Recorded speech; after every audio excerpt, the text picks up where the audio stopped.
Hi, you guys. Okay, so this is week 4 of our first month in our 9-month challenge to becoming a healthy creative or your most loved self. So I work with creatives, I support creatives, I coach creatives. And what I notice is that while it is, of course, important to excel in and practice and engage with your creative form, whatever that may be, most of the time, what creatives actually need is sustainable creativity, which means they need to become a healthy person. And so, over the next 9 months, I am spending each month defining what it actually means to be a person rooted in well-being in every area of your life. And the first theme I wanted to focus on was vision, living from vision.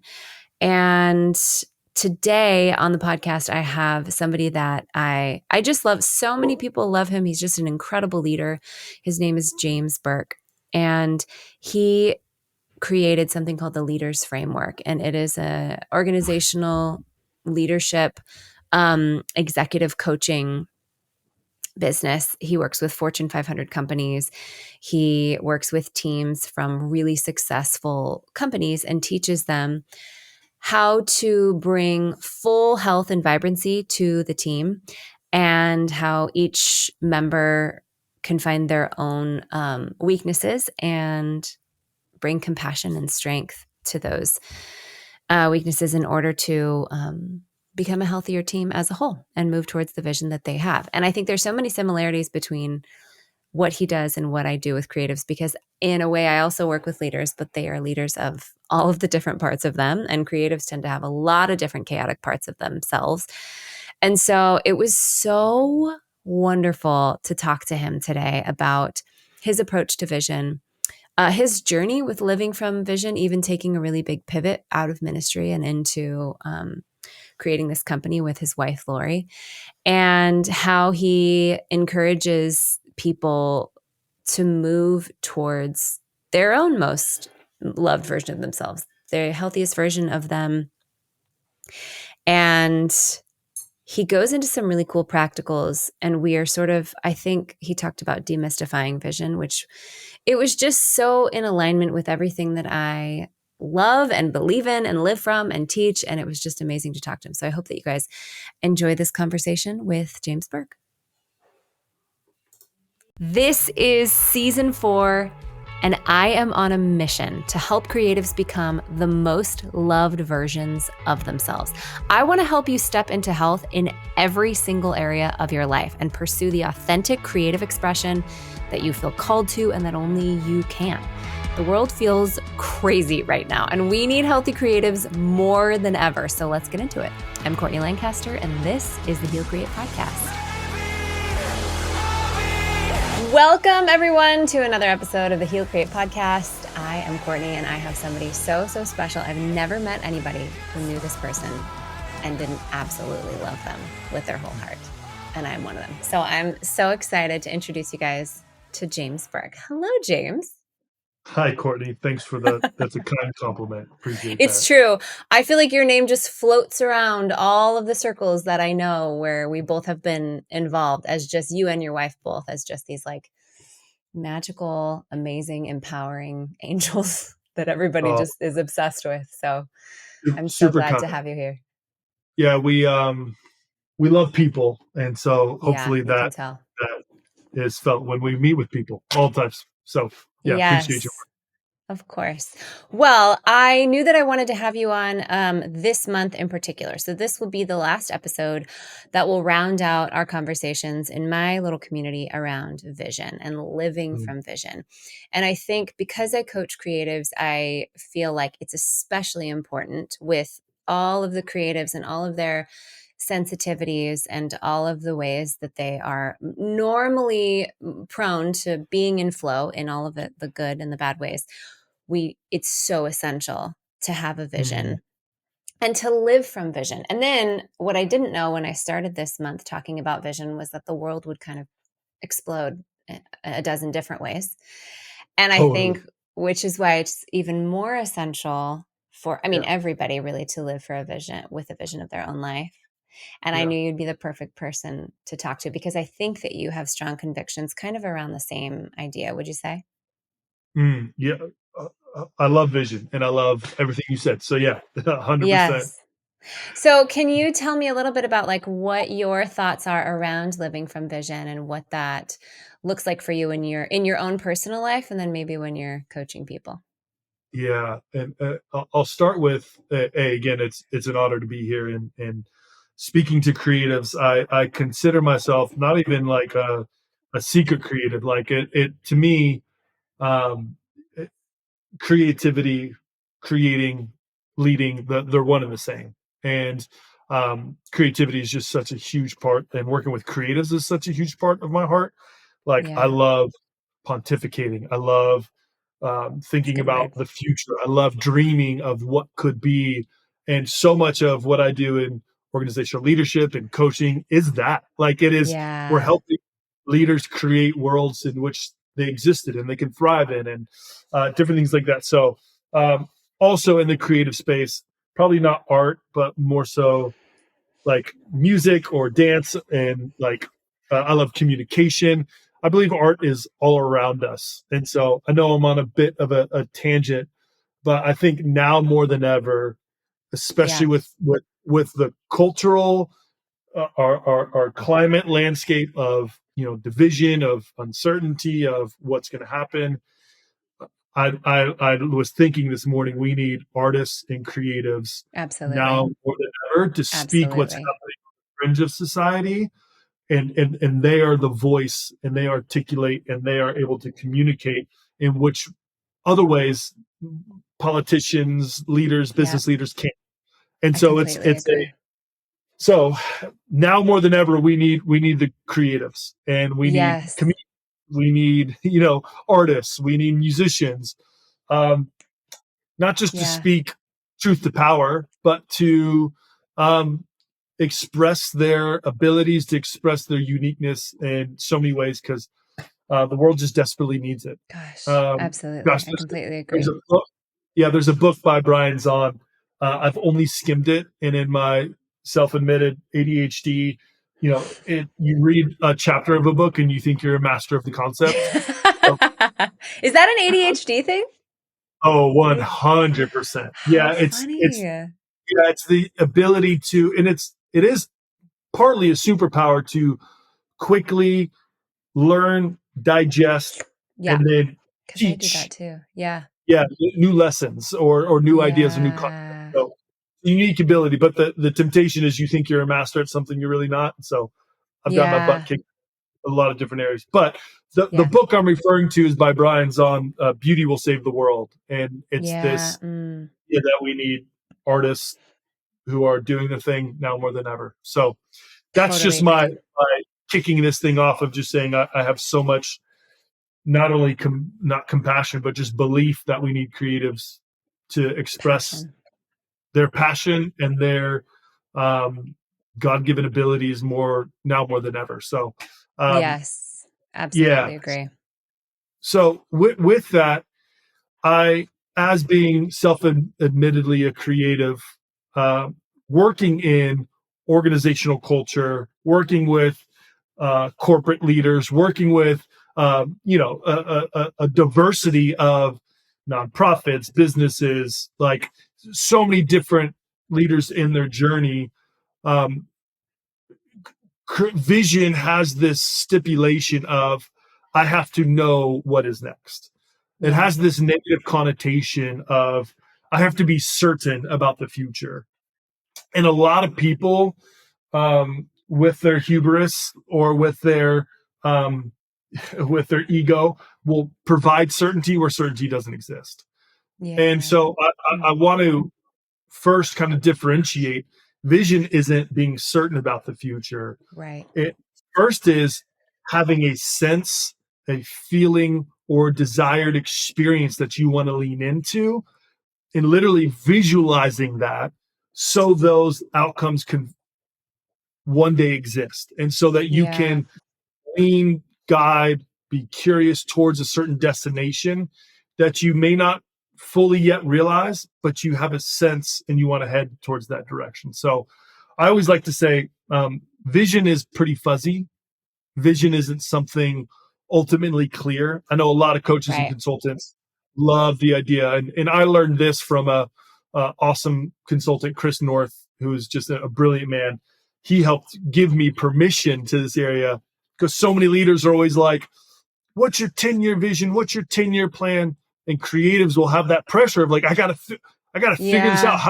Right. How do I make money off of this thing that I'm doing? And it's like, Mm, no. Let's just settle in the experience and the feeling that you want to be in 3 years from now, and yeah. let's let that start to shape this cloudy thing that we call vision, and then we'll talk more through of how to get through that. But um, Yeah. I'm kind of jumping out of the gate hot a little bit, That's but good. I love it. this Bring it. vision Yeah. is so necessary, and hopefully a part of this conversation we demystify it a little bit and Yeah.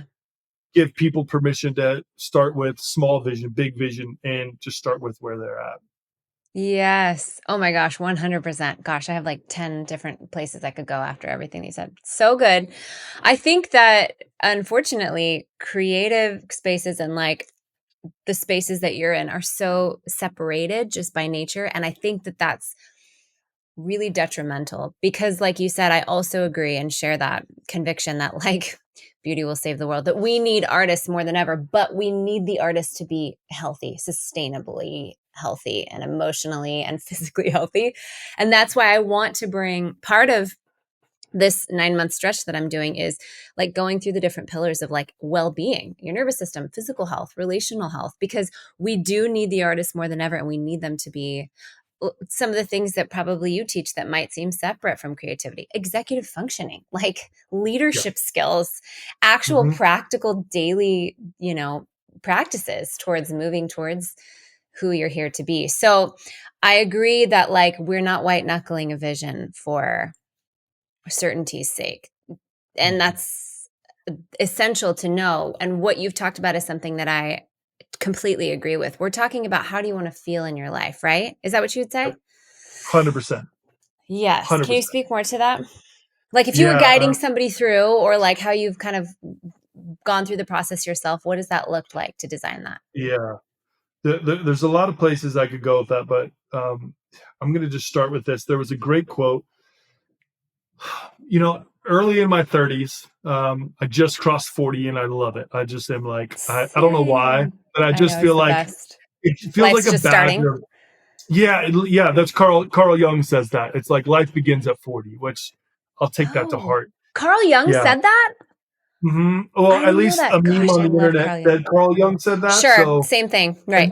and, and the internet's never wrong. So I Never. trust it No, all the apparently. facts. Um, Yeah, so I heard a phrase at a church service of it was actually Eric Johnson, and he said this phrase. He said, "Your destiny," which destiny in on church or unchurched, it, in the church world, destiny is such a buzzword. Like, what's your future? What's your destiny? Totally. What's your blah? And there's so much anxious energy attached to people Right. trying to figure out who they are. And it just is like, Yeah. oh, what should I be doing? I'm waiting for this. And it just is like, he said this phrase, he said, your destiny is less attached to what you are doing and more attached to who you are becoming. And I, Yes. as a young 30-year-old trying to figure out my way in the world, trying to figure out what's my stamp of influence, how do I make a name, like all of these. And I noticed this when I coach, late 20s, early 30 individuals. There seems to be a Totally. trend Same. of really trying to find their impact. And it's now at 40, I'm like, oh, you're going to be okay. Like Yeah. you're just going to be okay. Totally. Yeah. But I think the foundation of vision is really in who you are becoming.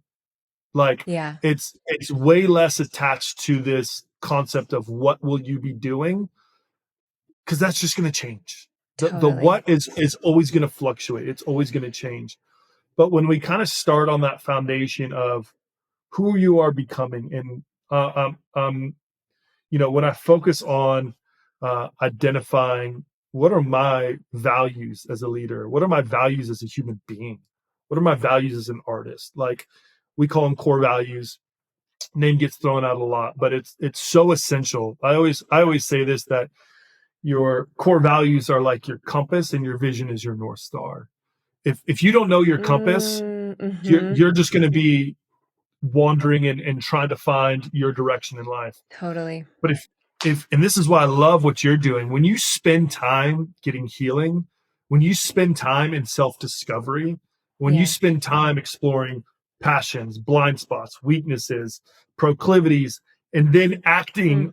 on those things, not just having insight, but actually taking action on those things, that's building the foundation of character or core values, um, and really resting in that place saying, hey, when I focus on who I'm becoming and less focus on what I'm doing, then that actually brings so much um, clarity to the direction I choose to head with my life. Yeah. And I know for me that was really big. And just a little backstory: I worked primarily, I've had a lot of coaching experience, have done coaching for quite some time, but also was in ministry for majority of my life. And there was a lot of blockers mentally for me of how to make a transition from one career to the next or one vocation to the next. And there was a lot more. I had a team of, I had, a crazy, encouraging, discerning, challenging, supportive wife who would call me to my integrated self, not just my idealized self. And then had an amazing therapist, and then had an awesome coach, and had an incredible community and family. So my support system was stellar. So there was a lot of unpacking through that. How do I unpack what I'm doing from who I am? And I don't want to go too much into that. Yeah. Yeah. Right. But realistically, going on that journey, I realized when I was focused more on, hey, who I'm becoming, oh, I can be doing leadership coaching and actually finding more life in it. Or I could be Yeah. doing these things, and because I've let go of the attachment to having to figure out the what, and more, well, who am I becoming? What are my values? And then starting with simple things on what brings me joy. Mhm. What where are my passions? And we hear this a lot.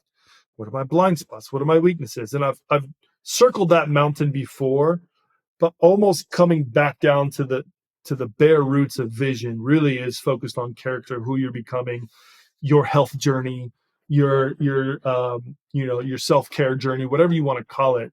Taking care of yourself, self-discovery, Yeah. understanding your values, the foundation is kind of the core, or the bottom set of understanding vision. And Yeah. so that to me is the first thing is, Totally. how do we as leaders go on that journey? Yeah. And I think it's exactly, probably the listeners are saying, hey, we're already doing that with Courtney. We're already doing that here. So No, on to this the is next thing. great. But Yeah. just to Yeah. reaffirm that No, it's who so you are great. who you are becoming is the foundation. Yeah, absolutely. Well, and you did that. You made a major career life pivot a few years ago. And so I want to talk to you about that because I think a lot of the people that find me have either had a lifetime in church or ministry and have good and bad things from that experience. And Mhm. what you've done, I think I'd love to ask you about what did it look like for you to have, and I think that you've said this, but correct me if I'm wrong, so much of your identity as a Oh leader yeah. in the Oh yeah. church.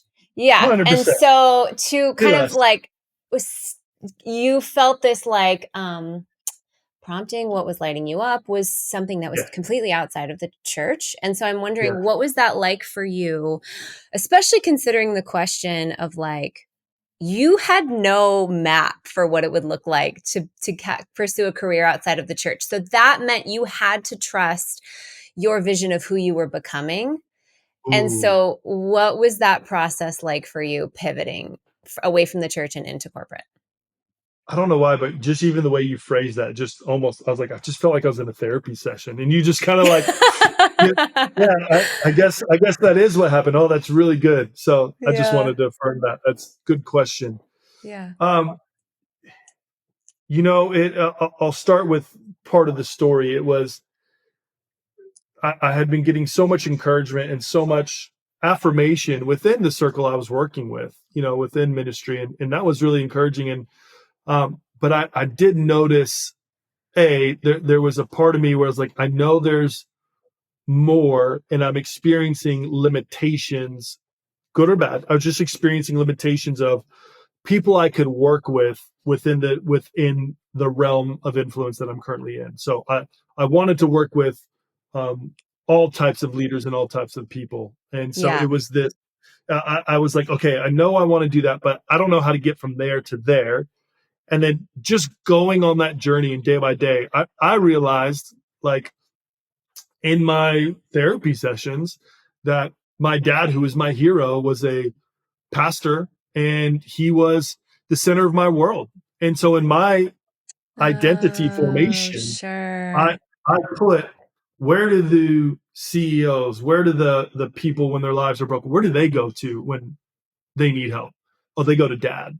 And so Yeah. subconsciously I had this, not just, it was like a deep family tie of, even though my dad is literally the safest and most empowering man, he's a trauma therapist, like, he's just Yeah, like incredible man. He would always say, "You can do whatever you want."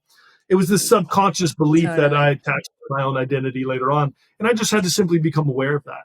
And Totally. even if I stuck with ministry or one day goes back into it, that regardless, I just had to identify it, bring Yeah. awareness to it, say, now what do I want to do with this thing? And the Yeah. reality was, at that moment, and even, if it was here today, it was a barrier. It was Yeah. blocking me from dreaming, envisioning other worlds and other opportunities that could potentially exist, because it's saying, in order to have ultimate fulfillment, which I actually don't even believe in that anymore. There is no such thing as ultimate fulfillment. It is much Right. more of It's a journey. a curious journey that we get to experience daily, and Yeah. that leads to gratitude and fulfillment. Now that there's no ultimate fulfillment, So good. Yes. what would you say you want to do? And then that's where I explored a bunch of different ideas. I thought about starting a coffee shop, or I started about doing this, but I just couldn't get away from, I got my master's in 2008 and 2010 on organizational leadership. And that set something in me, that every job that I did from that point on, whether it was nonprofit work, business, coaching high school football, teaching, ministry, I I always brought it back down to building healthy leaders, loving teams, just absolutely loving building teams, and then impacting and shaping culture, whether it's work culture Yeah. or culture in general. So then when I just kind of honed down on, like, oh, now that I'm focused more on who I'm becoming, now I get to see what are those connected threads that brought me joy, and that I do without people asking. Like, for instance, we were in a team meeting in 2018 on this ministry staff, and I just selected myself and said, hey, let's take the whole staff through the Enneagram and see how we're doing as a team. And no one knew what the Enneagram was then. And so and I was like, I spent most of my time doing the thing that wasn't my job. And Yeah. it was those types of threads. When I was coaching high school football, I came across a study on Pete Carroll, who's the head coach of the Seattle Seahawks, introducing positive psychology into his team. And I ate this article up and passed it all to my assistant coaches. So I just was able to give myself permission and look at the threads throughout my life and say, oh my gosh, this thing keeps showing up every step of the way. Now I have a decision. If I don't invest my energies more into this, I just felt this inner, like, I'll explode. Like, I Yeah. just like, so now that I went through my Wouldn't leave healing, you alone. yeah, now that I was like, okay, the lid is off. Oh my gosh, if I don't at least pursue this thing that has been in my heart for 2 decades now, I I might explode. So Yeah. Yeah. Yeah. that Yeah. was kind of that process of, and if I could break it down, it was the awareness, then the healing, and then the moving through the healing, and then saying, okay, now what? Like, it ultimately came down to those actions. And even that point, Courtney, vision wasn't like I ultimately knew what I wanted to do. Vision often has to start with looking back upon the common threads that have either brought you joy, that have caused you pain. Look at the totality of your experience, and then start piece together that will potentially put you in a place that you didn't know existed years before you started going on that journey. Yeah. So it just is so necessary when it's time to come up with or start thinking about dreaming, come up with vision. At least for me, I can't muster up vision. I have to explore. I have to stay curious. I have to look at the past, stay really grounded in the present, and then start to ideate and dream of what the future could be. Yeah. Oh, that was such a good answer. It makes so much sense. Everything that you're saying, I think, is so relatable too. And I wonder, you asked me a question when we were on the phone a couple weeks ago. I had told you that like a really pivotal question for me, it completely essential, was what are 10 things you'd like to say are true about your life 10 years from now? Oh, that's so And good. it was such a good question because I hadn't been raised to believe that I could do what I want to do, and what I had been, I think, raised to serve. And which is not, it's definitely a part of, we're here to contribute, and it's, but when you're doing what lights you up, you naturally contribute. I just didn't know I could design my own life. And that took me out of so much stuckness and depression and really started to move me forward. But you had asked a question, I think, that maybe you ask people that you work with, which is like, what's an ideal day in your life Yeah, 3 years from now? yeah, And yeah, I was like, dang, that question kind of messed me up, because I started this month being like, this is something I've lived from. I've worked at this. It's been 8 years now in the making. I feel totally confident to teach it. And I was like, I have every single week been like, wow, like my vision needs refreshing. And the yeah. way that I'm asking, I think I Me, had to me too, by ask. the way. Me too. Totally, totally. And Uh-huh. always, right? But I think I Yeah. had to ask 10 years into the future. Like God brought that question in me because I needed that much space in my nervous system to dream. I Yes. needed like years and years to be like, Yes. you don't got to do anything now, but Yes. let's just say a decade from now. And I realized like, it was really important for me to hear you ask the 3-year question or even the 1-year question, because I'm like, no, I have Mhm. more capacity. And who I am has shifted and changed over the Yeah. last 8 years. So I don't know what you would say to that, but when you're Yeah. working with No, somebody, I love it, and yeah, there's such a.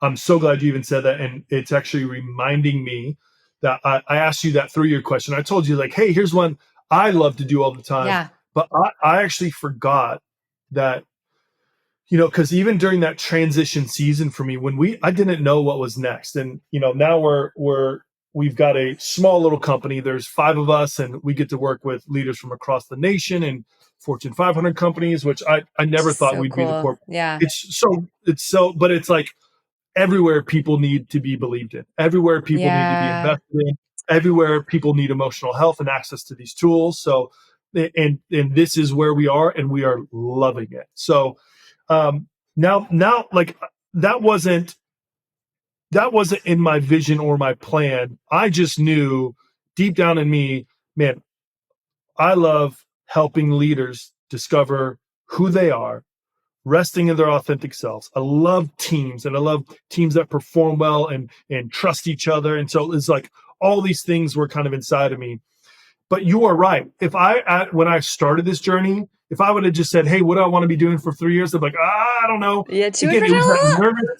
it was that nervous system shutdown, and I would meet Yes. with friends who were high level leaders, and they were doing work, and they would give me a ton of ideas, and I felt frozen. I felt stuck, Yeah. even though I knew their ideas were good, and some of them were right. I I I also knew I'm not there yet. And so I had to Yeah. give myself that permission, my nervous system, and that permission to be like, okay, we're on this journey together. I don't have to have all the right answers, but let's just keep doing one thing at a time. But the question that actually started that helped me give me kind of permission is similar. It was a 10-year question. And this Okay. was the assignment. It was the assignment that I adopted before the 3-year question was, we hear this a lot, like, hey, write a letter to your 10-year-old, like yourself 10 years from now. So similar, like, what are those things you Oh, want to be doing? yeah. How do you want to feel? All that. But we reversed it. And I can't remember who I learned this from. Shout out to whoever it was. It was awesome. Um, but it was reframing it of saying, hey, write a letter, embody your 10-year from now self, and write it to you currently. What are the Yeah. things you are Wow. saying to yourself So good. now, 10 years from now? Yeah. And that was, like, and 9 times out of 10, it's calming, it's nurturing, it's, oh, you're gonna be okay. Like, you Yeah. know what I'm It saying? makes me cry. Yeah. So And cool. it's so true. It just is So like, good. and I'm not gonna get too nerdy, but it just is that person does exist. Like, they're Yes. already they're already Right. there. We're not gonna get into quantum physics because I I'll know. say I'm something. like, well, maybe Oh, another yeah, time. I'll say something that someone who knows more than me will be like, well, actually, so I'm like, okay, well, I feel exactly the same. Yes. Yeah. but that person does exist. So if I just rest in if I just tap into that, I actually get a lot of care, I get a lot of compassion, I get a lot of kindness, and I get a lot of non-pressurous performance, but a lot of encouragement. And it's just like, okay, that's where I need to start. That's where I Yeah. need to start. And then, Courtney, building on vision, kind of that fuzzy feeling. I love it. Really started with what I call penny stocks. It just Mm. started with me doing, penny stocks. I don't even know if it's the right term, but really, I just say, do small things daily or weekly to invest in the direction you want to head. Like compound Yes. interest, just Yes. invest small. So I gave Absolutely. myself, while I was transitioning from one role to another, and it was about like a year process. Um, I just would like, hey, I know someone is in this industry. I'm just going to give them a phone call, or I'm going to send them a text message. Mm, I'm going to mhm. take them out to coffee. And there was three pivotal moments for me during that year span. One, there was someone who built one of the best organizational health companies in America. I knew him, and I just said, hey, like, I'm really interested in getting in this field. Would you want to grab coffee or any of this? And then lo and behold, his response was, hey, we're running this new workshop called the Working Genius. Why don't we just train you and we'll give it to you for free? It was like this $5,000 training program Wow. that, like, someone that he gave to me. And I was like, boom, Wow. there's a confirmation I'm looking for. And I took it and loved it.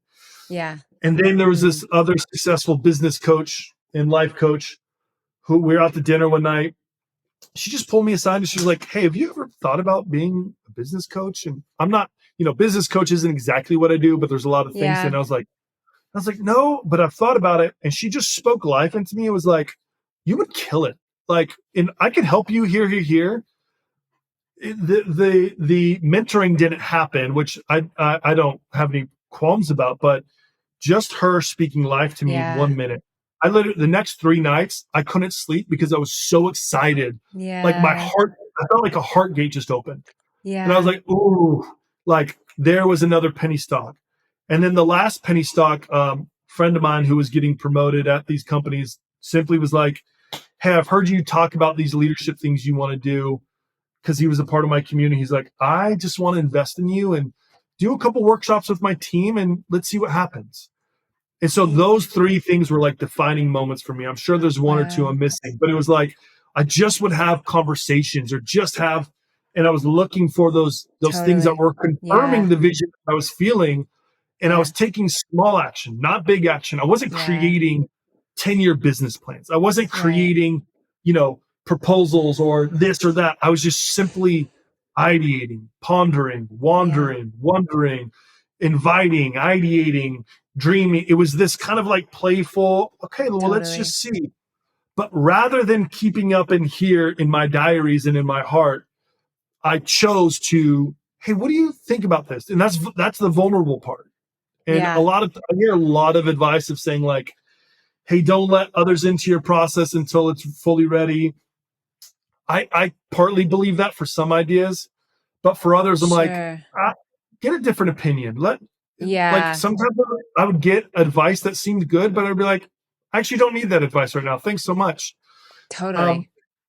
so again, in the lines of building vision, it is a lot more Gosh, it's a good point. curiosity based, a lot more, I say action based without the performative measures that you have to accomplish something, just Yes. more.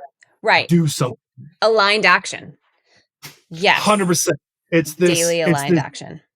yeah. And because I wish I were, I'm a man of vision, but I'm not a man of like, here are my 3 10-year plans and here are my ways to get there. Da, da, da. You can ask my EA who's on our team now, our head admin.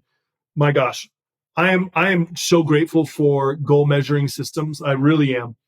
Um, but we follow a system called OKRs. It's objectives and the key results. My coach recommended it to me years ago. Huh. There's a book that I highly recommend. Gosh, by John Doerr. I'm forgetting the title of it. Um, I'll remember it. Maybe I'll drop it in later. Yeah, But yeah, it's this. yeah. It just is a simple framework for helping achieve your vision and goals. And it's a lot of what we talked about. But really, for me, my vision will stay the same. My goals and commitments can change based off of the seasons. But as Yeah. long as I'm anchored in these, like, I give myself 4, maybe 3 big things I want to achieve in the year, 3 years, whatever it is. And that's kind of the path that I follow. Um, Yeah. so I want to answer your question. I know I've spoken a lot No, you on penny this is stocks and great. other things, but So the great. question you were asking was, hey, what's the 3-year thing that you've done? I simply wanted to illustrate the point that similar, I had to be regulated. I had to figure out where I'm Yeah. going, who I'm becoming. I had to not figure out, but I had to go on that journey. And then it was once we launched our business, then 6 months into launching our business, then I was able to ask, okay, now that we're on this path, and now that I'm seeing some wins Right. here, and now I can ask myself the question, and this is what I love, and I invite every leader to do this, is what does a typical day 3 years from now look like? So good. And it takes away the idealism and it takes away that I have to do these things. It just is like, what are your rhythms? What are your cadences? And so I Yeah. encourage leaders. It's one of my favorite tools. I encourage leaders and to give credit where credit's due. I learned this from my coach, Kirk Wayman, who's at Icon Coaching. He gave this His tool to name me. comes up all the time. Yeah, He Kirk's a must. great Yes. man, It's great great. leader. He gave this tool to me, and I use it all the time with my leaders now. And there were things that I put down, like, get as simple as, what are you eating for breakfast? Like, what are Yeah. you driving? Where are you driving to? And for me, I was like, I allowed just the creative flow to flow. I was like, hey, it doesn't have to be perfect. Just let it flow from me. But then I realized, oh, I want to hire a team around me. Oh, actually, I want our business to head this direction because this is where the most life is. And one of our visions was we want to work in multiple industries: art, entertainment, sports, not just corporate and Right. nonprofit.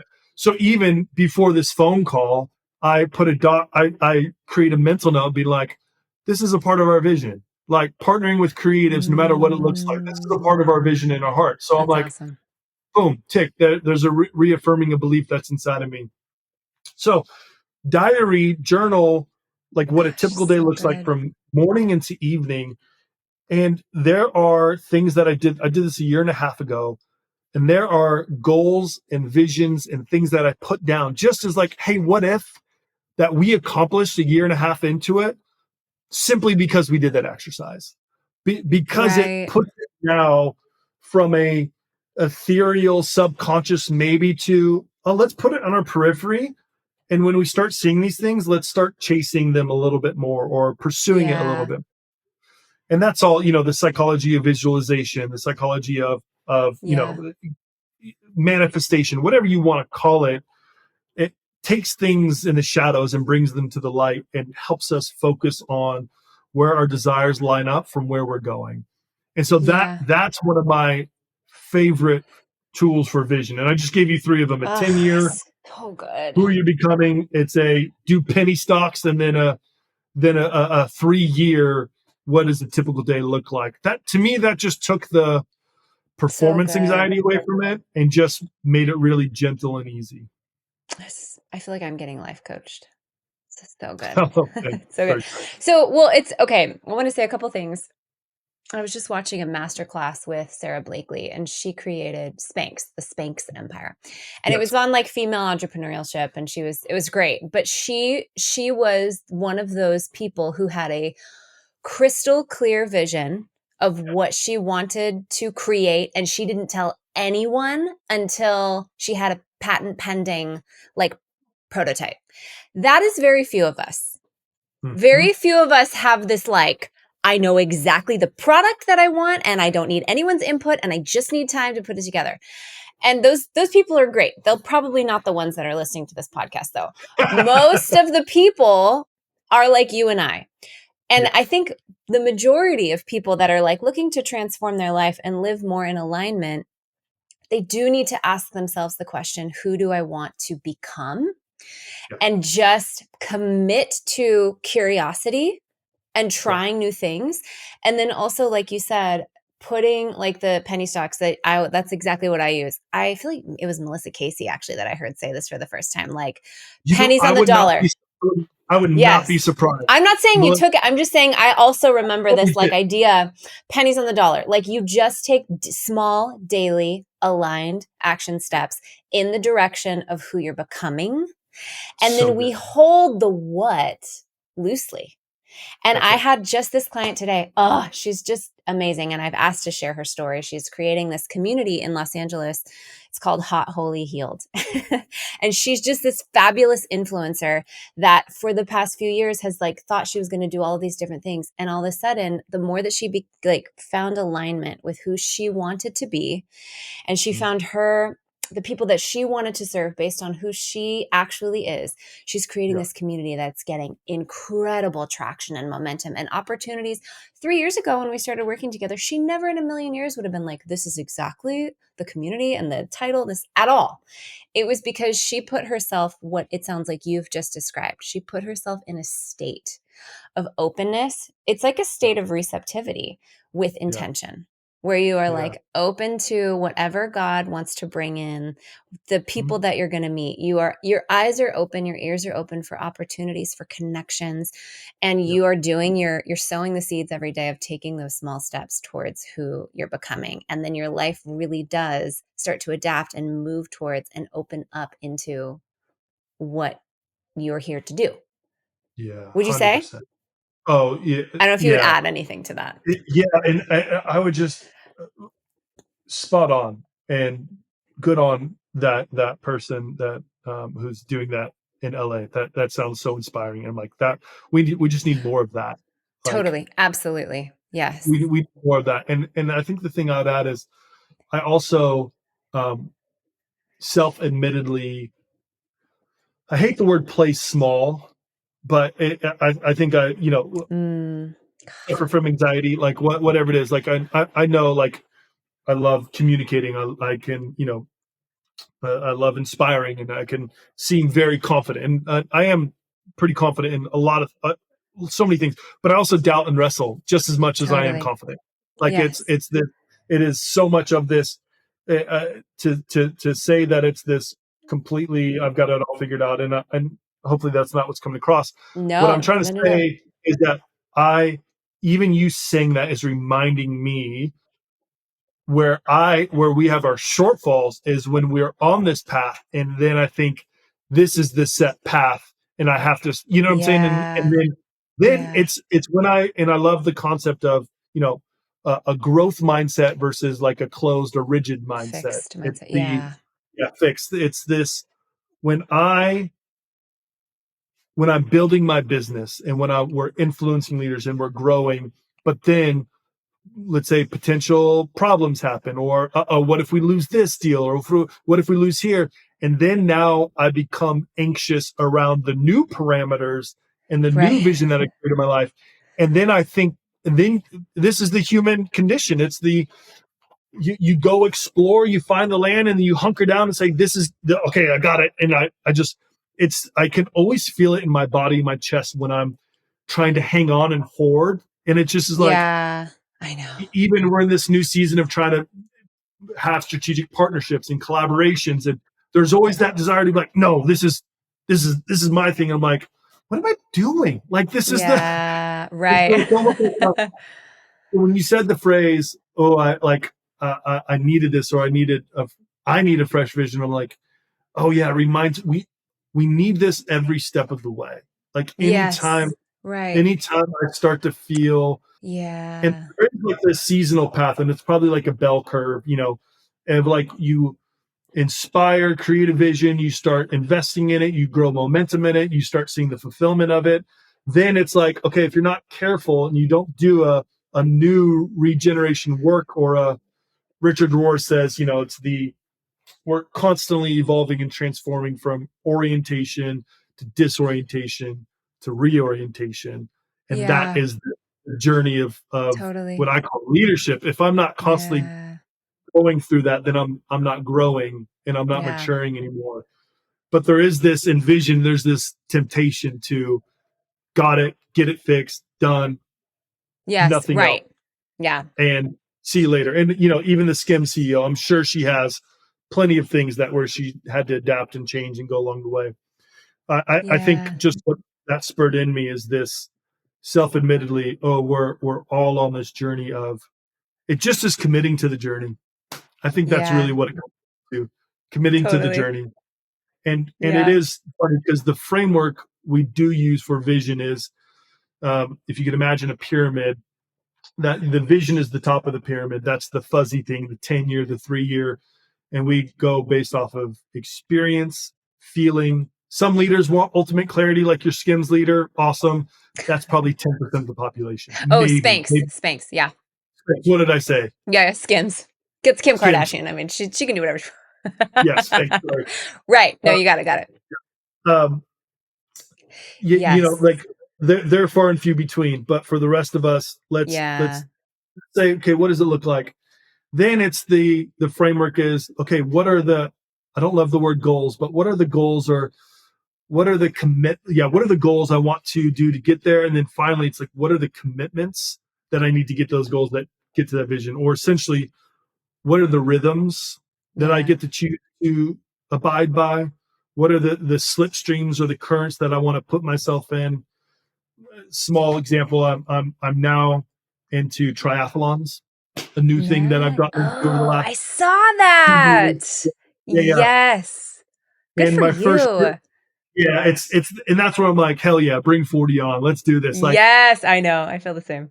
old college athlete trying to find something now. And so again, there's a lot of people that do it. And so it's not entirely unique, but it is this, ooh, I now the new thing is like doing a 73 Ironman. And it's like, oh, Yeah. actually, I don't know exactly how it's going to go, but I know now I've done it 2 years to know what my goals are, and not forcing myself, oh, I got to do it. It's like, no, what are the rhythms? What are the sustained things that I can slip into, like setting my running shoes out the night before so I don't think about it Yeah. in the morning, or, having my breakfast ready to go. It's those things, that the rhythms I'm creating to help the slipstream of goals and commitments lead us to that path of vision are really important. Yes, absolutely. I oh gosh, there's so many things. I feel like can I ask you one more question? No, we're at 45. Okay. You can ask me whatever you want. Okay. I'm really curious about what it is you actually do when you walk into a leadership team. Like, I mean, I Yeah. have an idea, but like, what are the things that you identify? And I talked to you about this when we talked on the phone, but I'm like, I also feel like when I'm coaching creatives, I am working with leaders, and the team of people that they're leading 100% is you are. all of the Yep. parts of them. And this is obviously internal family systems highly informs my work in that department. But I feel like I'm so fascinated to know, with a leader and with real different moving pieces and parts, like, what do you do when you go into these Fortune Yeah. 500 companies, or you're working with these Yeah. these leadership teams? Great question. Um, well, a lot of what we talked about, we end up doing. We help them create vision and different things like that. But Yeah. Okay. first thing Yeah. first, yeah. So we do a lot of this with teams as well. So everything Yeah. we talked about, I do with individual leaders, and we do as teams. And there's a lot of magic that happens there.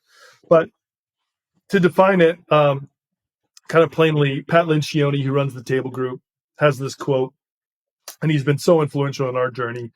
He says that organizational health is the single greatest competitive advantage. So what we Oh, focus on that's is so if good. you have companies or leaders or teams or whatever, you have smart, which are the skills. So it's like, let's say an artist, you have to be skilled, you have to know your craft, you have to be a good singer. You can't just be a hopeful. Like you actually Sure. have to show that you have competency in these areas. So those are what we call like smart qualities. Right. But then the other side is the healthy qualities. That's emotional intelligence. That's team dynamics. That's Mm, interpersonal skills. That's self awareness, relationship management, character growth and development, like creating vision. How do you sync these two things together? What we yeah. do and what I do is we focus on the healthy side first. Of I'll go into a team and we'll do some assessments or we'll do some interviews or just some observations of how's the team doing, like how's the mix, how's Mm, the chemistry, how are the mix of the leaders, how's everyone's first kind of like, and it's not like a individual health like, oh, you're unhealthy, see you later, just like, hey, how do people manage stress, how do we kind of the biggest foundation is, do people trust each other, yeah. like, do people trust each other? That often is the foundation of a healthy team environment. And so we assess those, and then how well are they able to deal with conflict? Can they commit around ideas? Are they keeping each other accountable? Are they getting the results that they desire? So we have frameworks that we'll come in with, but really we want to just assess what's the heartbeat of the team? Where are they going? Do they believe and buy into the leader? Are they bought into the vision? Do they know the vision? Is there clarity around the roles? So Yeah. we do health assessments on individual leaders or evaluations on leaders and teams. And then we'll go on and either do workshops, we'll go on and do coaching, we'll do consultation and say, like, hey, this team's really lacking in trust because they don't spend enough time together.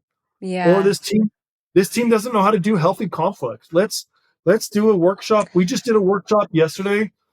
Lori just taught a workshop. We have this where we launched this thing called the Leadership Academy. It's this 12-week leadership training school. She did one on Gottman's um, book called Fight Right, all about like the new science.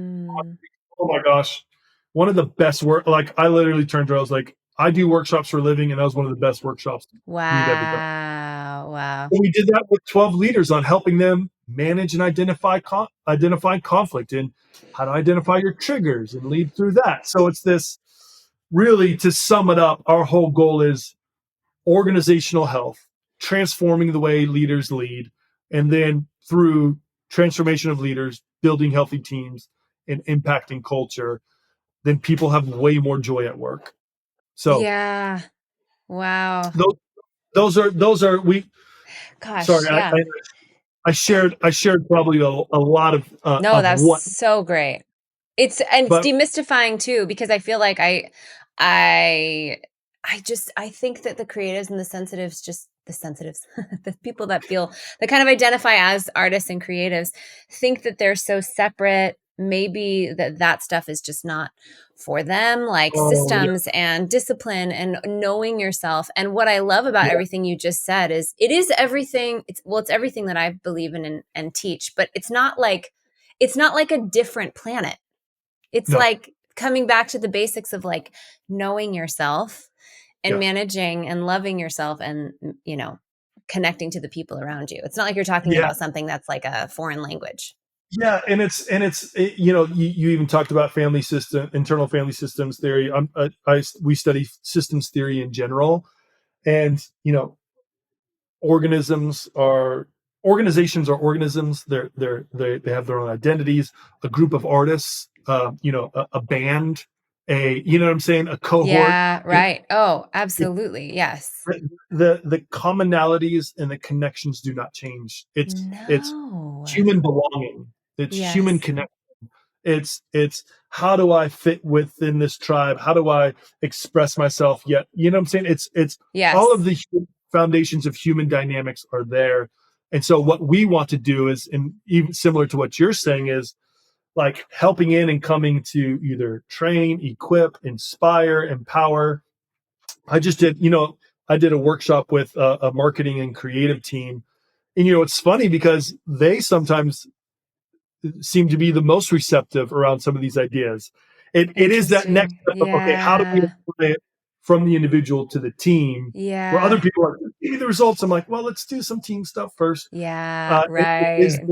like, okay, how do we as individualists and as artists see that maybe going outside or contributing to a team it has benefits outside of what I could see right now. So Yes, which I'm sure, you probably get hired and brought in and people are like, we want to get to the results. We want to maybe some. And then you're like, okay, well, I'll hang on. What's the yeah, health of the team? Is every single member of the team dignified and heard? And that yep, is what I think creatives have the opportunity. I would even say like the imperative to do for themselves and do for the yep. different parts of them. How did your time in evangelical culture as a leader in ministry influence, like what are the takeaways, the connections? What did you bring into your new thing? Yeah. Whew. That's Um, such a big question. I know. It's just such a pivot. Well, I get, or yeah, maybe not as much as one would think.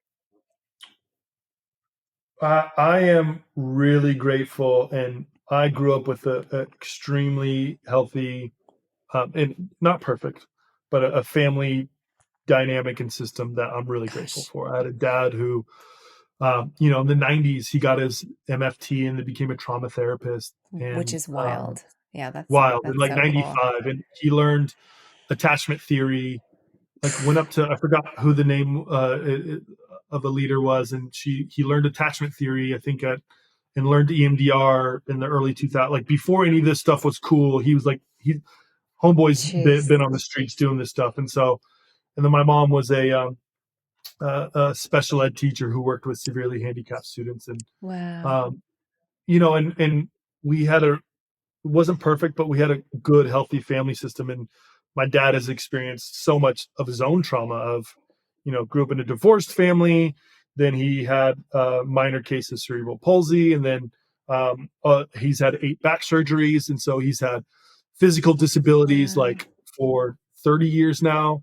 And then we ended up losing my mom in a car accident in So 2008. And sorry. so they were married for 33 years. Wow. And just like this, like so much of it is, and again, anyone who has gone through pain, loss, or trauma, I have so much empathy, and I wish it upon no one. And just my heart goes out to anyone who's lost loved ones or who's endured deep trauma. Like it's real. It really Yeah. is. Yeah. There is, and I am self-admittedly a 7 on the Enneagram, so I like silver linings, but these moments forced me to go really deep and to really go to the places of like, why does any of this matter? The What matters most? existential questions. Oh yeah, at age Yeah. 21, I'm asking this because my Wow. entire universe has been shaken, and so I am so grateful that Gosh. I wasn't raised in dogma. I was raised in love. Like I really Yeah. believe that. Even my faith and my love for Jesus was founded in that, not finding the right denomination. I've been in all denominations. Like, I've seen it all and even studied masters in theology and ethics, and have seen it all. And just Mm, really, I feel really grateful that I could go to those places like a passport being stamped. And wow. I took this on. I think Rob Bell says this, that anyone can be Love your him. guide, and anyone can be your teacher if you let them. And I Yeah. used to be an extreme people pleaser, so I took that too literally. So I had to come back and really like shore up who I am and know what is good information and what is bad. But it was like I am ultimately grateful, and still I can be, in a good way, critique the the downfalls, the hard times, Sure. the yeah, the institutional dysfunction can equally critique, but also I'm very grateful for those places. But ultimately, my family, I can look to my dad, my family system, and really say that is what built the foundation for even connection with God. Like that built the foundation for what Yeah. I'm. today. So to answer your question, So I good. felt I felt like there were some good times, there were some hard times. Um, I think what it did shape me though is I've always had a passionate belief in people and want to see people at their best. And Yeah. so from ministry to now, the mission, the calling hasn't changed. It just looks different. In fact, I feel there is, in a sense, not more or less, but just in my journey, there's a sense of liberation where we can get to people, work with people that we weren't able to work with before. And so ultimately, Yes. people at their authentic selves is the mission has stayed the same. The mission has stayed the same. Yeah. Absolutely. Why do you want to Yeah. see people at their best? I just have to ask. Yeah. I don't know. I don't know, man. Like, Because you do, because you really do. yeah, yeah. That's a good. That's maybe Yeah. like a Why deep, is, you can journal. why is, no, yeah. Why is that? It's God in you. It's God in you. You Yeah, know, and it's. Go ahead. no. What were you going to say? I was just going to ramble and figure something out as I go. So go ahead. Yeah. No, I was just going to thank you for coming. And I was going to say that, my few interactions with you, which you had millions of interactions with students because you were a leader in the environment that I was actually a student in, even though we were the same age. And my interactions with you were at my absolute lowest point in my life when I was grasping at straws, grasping for identity. And what I have said about you is that even though we only had a couple of interactions that you may not even remember, I felt so dignified as a person, even though I was at my lowest point. And Well, I have always remembered that. And I know that that's who you are. So I'm so fascinated when you say, like, I want people to be at their best. I think that it's who God made you to be, but it's God in you. And I experienced that. And I think that it was those moments are they're everything when you feel like you're at your lowest. Just yeah, feeling dignified and seen as the person that you really are underneath the pain. And yeah, so just want to thank you for that and those yeah. interactions. Thank you. Yeah, of I do course. remember those. I do remember Yeah. those. So, Yeah. yeah, I'm so you stood grateful. out immensely, and Mm. yeah, and grateful to be on this and the conversation. I just looked at my watch. I'm like, oh my gosh. So, I know. uh, I know. Absolutely. yeah, Where can people find you, bud? yeah. They can find us on Instagram. I think. I don't know what my tag is. Something James D. Burke, you don't, something like that. you are in the corporate world. All of my Yeah, creatives with their influencer like lines ready to yeah, go. no, yeah. Well, it's I do recognize the power of branding and marketing and telling Sure. good Yeah. stories. So, but just find us Leaders Framework. If they want me, they can email me, James at the Cool. leadersframework.com. They can go to our website. But I think on Instagram, I think my name is at James D. Burke, maybe 80. I don't know. I think it's at James D. Burke. We don't do TikTok, but we do Instagram, There you LinkedIn. go. Love-hate relationship with LinkedIn, but it's necessary. Yeah, but if they want to reach out to us, send me an email. I Great. love talking to leaders any way we can. Great. Well, thank you so much for being here. Yeah, Courtney, you're a gift, and any would love to do this again sometime. Ugh, Just as absolutely. I what only you're have doing, 500 more questions.